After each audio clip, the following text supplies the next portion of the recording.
Now to convert our shot to monochrome, we could drag saturation down to -100, but that's going to create a rather rubbish and drab grayscale version like I showed you earlier. So what we're going to do is use much more powerful tools. We're going to click on the HSL Grayscale tab and click Convert to Grayscale, and you'll notice that we've got color sliders. Let's just click Default for the moment, and I'll show you how these work.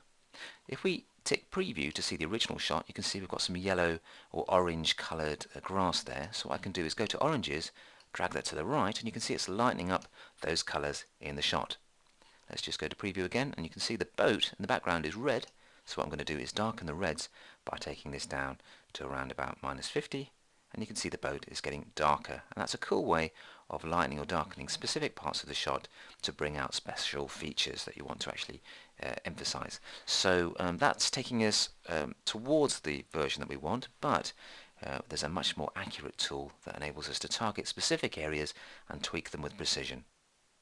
And this cool new tool is called the Targeted Adjustment tool. If you click and hold down on it, you can see it's automatically set to Grayscale Mix because we're working in the HSL Grayscale tab.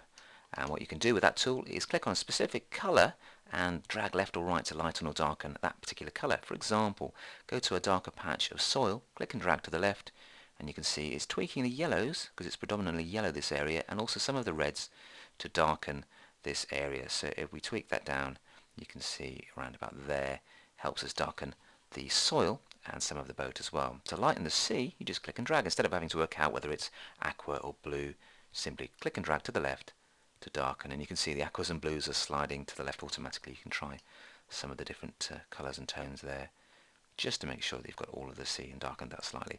So that's a great way of tweaking specific colors. You could even go back to the yellows here and just push to the right slightly just to lighten them a wee bit. Very powerful tool indeed. It's fantastic.